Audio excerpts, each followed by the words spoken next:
Gold has done it again, and silver's not looking too bad either. Let's talk about the latest moves with gold and silver, and the cautionary tale I'm about to tell you as well. That's right, with every silver lining, there's gold. Let's explore!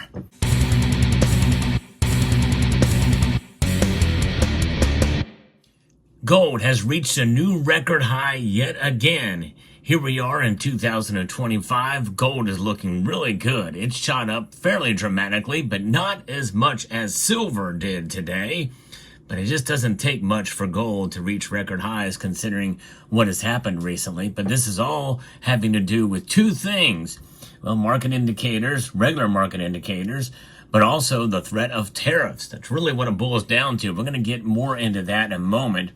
But Reuters is reporting what's happening here with the gold and silver market, because there is coming very, very soon some tariffs that may or may not hit us pretty hard as we head into February. Now, before we get there, I want to remind you about channel sponsor Summit Metals. They have very competitive prices on gold and silver, so check them out at summitmetals.com. Great people over there at Summit Metals. So these record highs is stacked upon other factors as well, but they've rose to a lifetime high today, sparked by safe haven demand due to U.S. tariff threats, while the focus was also on a crucial inflation report for clues on the Federal Reserve's policy path. Now, this is something as well we have to think about. The Federal Reserve decided to leave rates unchanged, which really should have been bearish for gold and silver.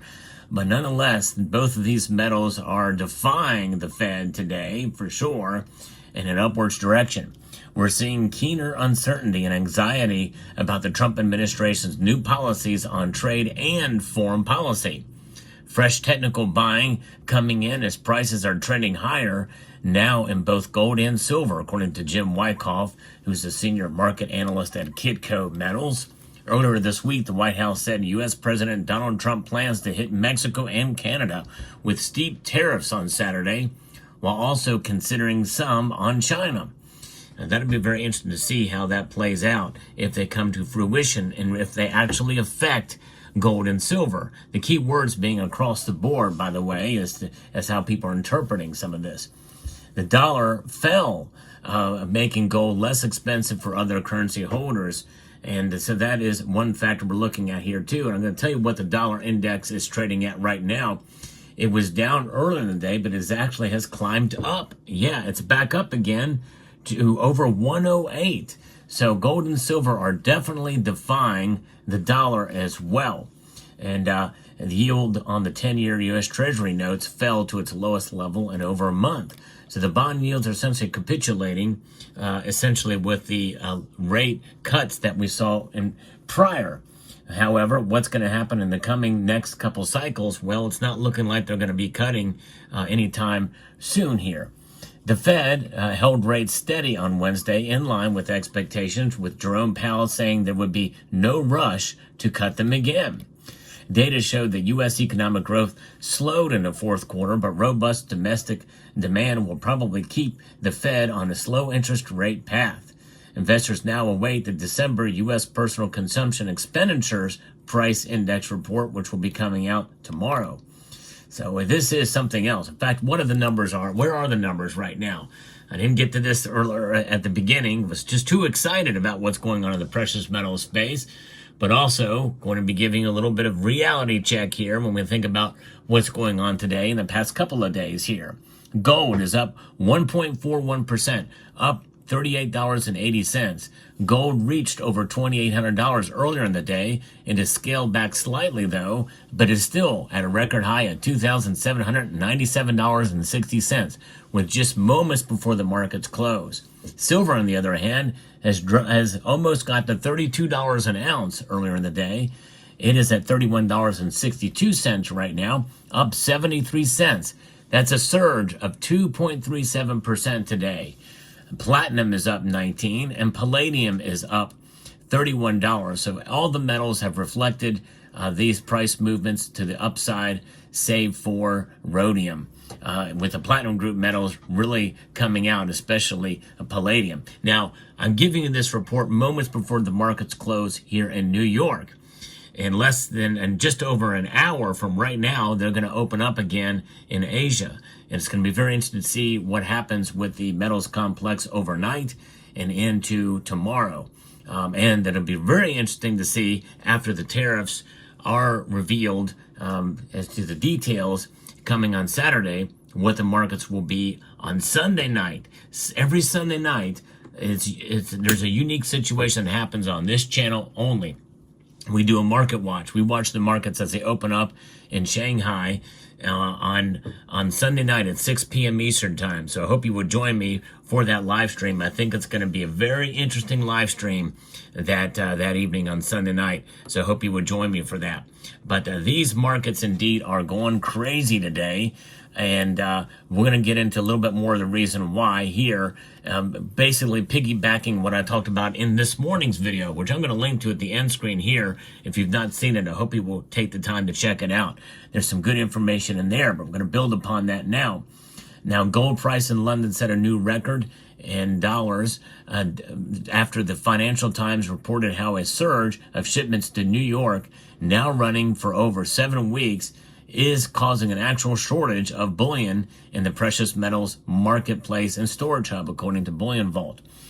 Donald Trump threatening to impose universal trade tariffs on at least 10% of all incoming goods. The gap between London gold bullion and the New York's nearest month gold futures contract peaked at $40 per troy ounce ahead of last week's inauguration. And then it sank after the new administration said trade tariffs weren't a day one priority, having immediately to $20 and then dropping to just $7 that we saw this past week. But the gap surged again after the front page on the Financial Times talked about ballooning to more than $30 per troy ounce as London bullion and New York's COMEX futures both leapt to new all-time high prices. Lease rates for the 1 month loan of gold in London, in the meantime, soared to 3.3% per annum, jumping from 2.6% just yesterday, while 3 month gold borrowing costs leaped by 1 percentage point to 2.34%, according to data from Reuters. People can't get their hands on gold because so much has been shipped to New York. The Financial Times quotes one anonymous source, and the rest is stuck in the queue. Yeah, there's a gold shortage happening right now, folks.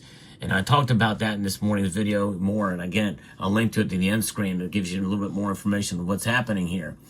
And it's tough because the Bank of England cannot handle the onslaught of what's happening there with this gold.